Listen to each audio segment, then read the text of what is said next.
Donald J. Trump is calling for a total and complete shutdown of Muslims entering the United States until our country's representatives can figure out what the hell is going on. I'm a proud Muslim, but you don't have to share my faith to share my disgust. That was written by Hillary Clinton's right-hand woman, Huma Abedin, who penned the email in response to Donald Trump's recent proposition to impose a complete and total shutdown of Muslims entering the United States. You know, it was the FBI director, the head of counterterrorism, and Homeland Security who all said under oath that they cannot properly vet people coming in from Syria. This is not a mission accomplished speech. We can and should do more to best enforce the security of our borders. The challenge we're all talking about is that we can only query against that which we have collected. And so if someone has never made a ripple in the pond in Syria in a way that would get their identity or their interests reflected in our database, we can query our database till the cows come home, but we're not going to, there'll be nothing show up because we have no record on it. The FBI director has previously said, I think about a few years ago, that there were people from terrorist countries who were assuming Hispanic names and learning a few words of Spanish and coming in. The FBI director himself testified to that before Congress. So we know that this kind of thing has been going on. But let's take a look at Miss Abedin. Back in 2012, 5 Republicans sent a letter to the Department of Homeland Security noting that 3 of her family members had very close ties to the Muslim Brotherhood. She was also intimately involved in Hillary Clinton's email scandal. And while she was at the State Department, Ms. Abedin helped our country cozy up to Sheikh Yusuf al-Kawardi, a promoter of jihadist terror. And one of her many accomplishments while at the State Department was helping destroy the country of Libya. I'm sure her and her Muslim Brotherhood friends are very proud of that achievement. Just imagine what she can do when her best pal, Hillary Clinton, gets into the White House. Rob Dew reporting for Infowars.com.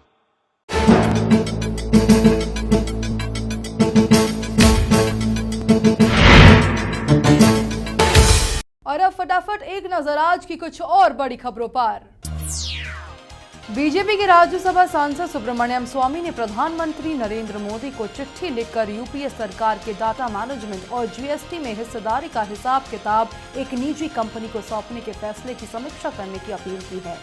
UPA सरकार ने tax collection पर नियंत्रण के लिए goods और service tax network GSTN बनाया था, जिसका जिक्र इस चिट्ठी में किया गया है। स्वामी ने इस पत्र में कहा है कि इस संवेदनशील काम को प्राइवेट कंपनी को सौंपकर पिछली सरकार ने बड़ी चालाकी से काम लिया। GSTN एक गैर सरकारी कंपनी है जिसे केंद्र और राज्यों में स्थापित किया गया है। ये कंपनी इसलिए बनाई गई है ताकि केंद्र व राज्य सरकारों, करदाताओं व अन्य भागीदारों को साझा IT बुनियादी ढांचा व सेवाएं उपलब्ध कराई जा सके। पाकिस्तान के क्वेटा में स्थित अल खैर अस्पताल के पास आज जोर का धमाका हुआ। इस धमाके में कई लोगों के घायल होने की खबर है। बचाव दल के लोगों का कहना है कि बलूचिस्तान की प्रांतीय राजधानी क्वेटा में हुआ ये धमाका इतना जोरदार था कि आसपास की इमारतों के शीशे भी टूट गए।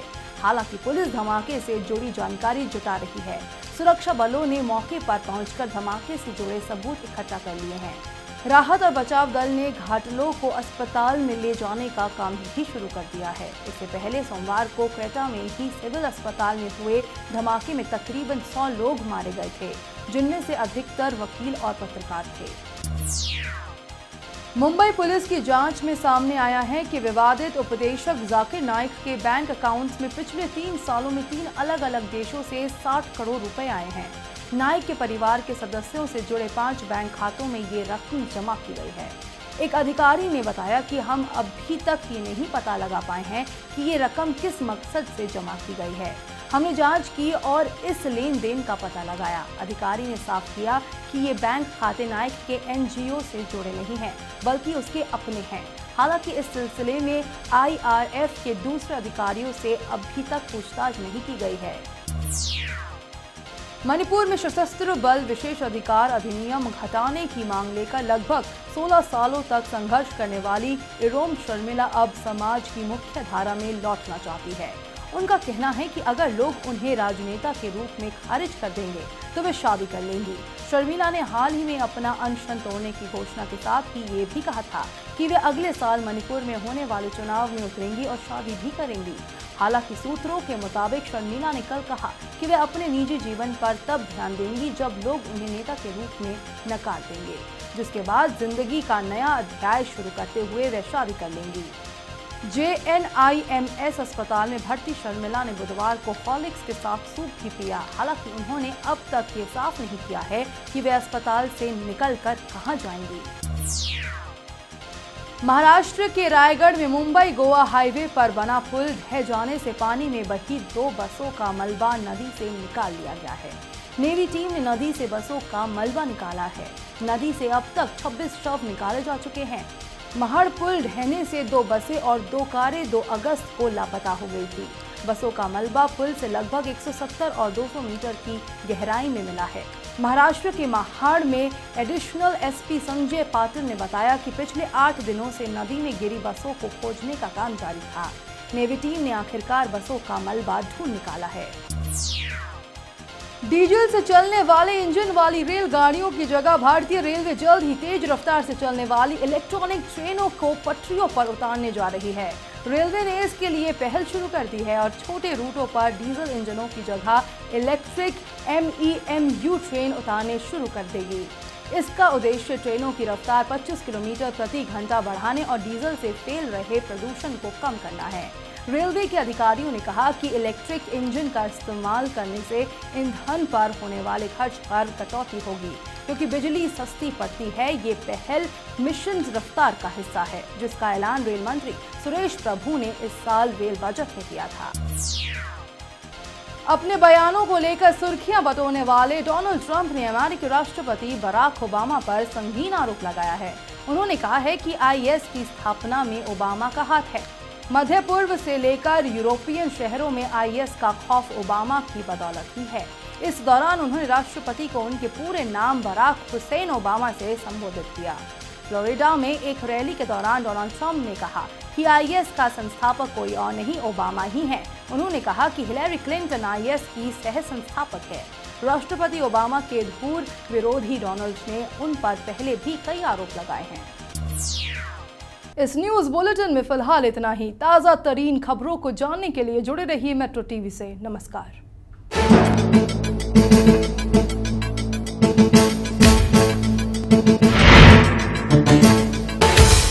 Why does this loom to be such an explosive political year? Because this is the year of politics. This is the year when all of the white politicians are going to come into the Negro community. You never see them until election time. You can't find them until election time. They're going to come in with false promises. And as they make these false promises, they're going to feed our frustrations. And this will only serve to make matters worse. I'm no politician. I'm not even a student of politics. I'm not a Republican, nor a Democrat, nor an American, and got sense enough to know it.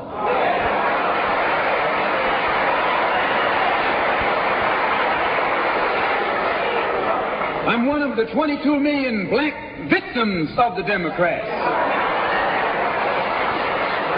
One of the 22 million black victims of the Republicans, and one of the 22 million black victims of Americanism.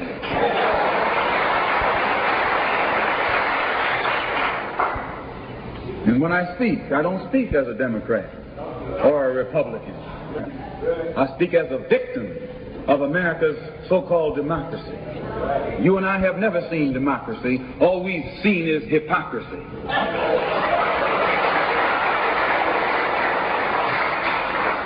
When we open our eyes today and look around America, we see America not through the eyes of someone who has enjoyed the fruits of Americanism. We see America through the eyes of someone who has been the victim of Americanism. We don't see any American dream. We've experienced only the American nightmare. We haven't benefited from America's democracy. We've only suffered from America's hypocrisy. And the generation that's coming up now can see it and are not afraid to say it. If you go to jail, so what? If you're black, you were born in jail.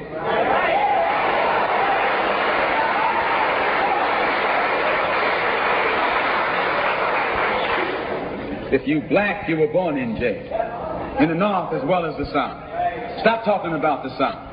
Long as you south of the Canadian border, you're South.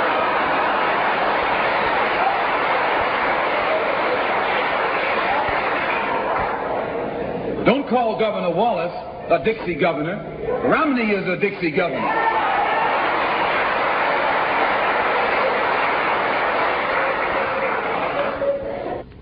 $22 million black victims of Americanism are waking up, and they're gaining a new political consciousness, becoming politically mature. And as they develop this political maturity, they're able to see the recent trends in these political elections. They see that the whites are so evenly divided that every time they vote, the race is so close they have to go back and count the votes all over again. And which means that any block, any minority that has a block of votes that stick together is in a strategic position. Either way you go, that's who gets it.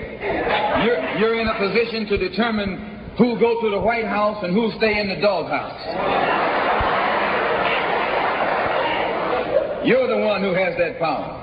You can keep Johnson in Washington, D.C., or you can send him back to his Texas cotton patch.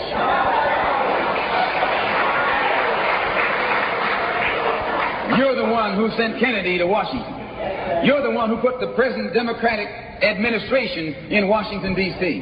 The whites were evenly divided. It was the fact that you threw 80% of your votes behind the Democrats that put the Democrats in the White House.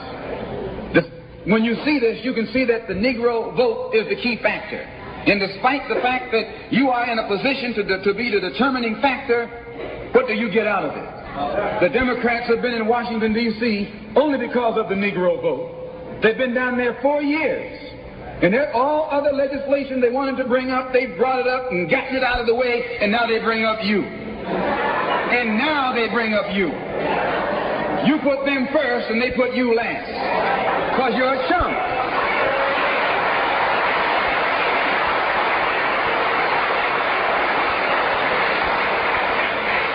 A political chump.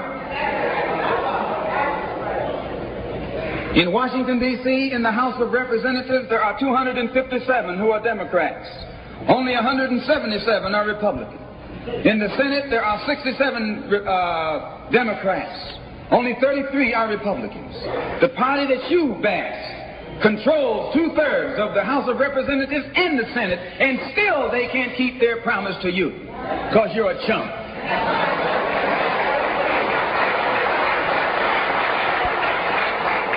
Anytime you throw your weight behind a political party that controls 2/3 of the government, and that party can't keep the promise that it made to you during election time, and you're dumb enough to walk around continuing to identify yourself with that party, you're not only a chump, but you're a traitor to your race.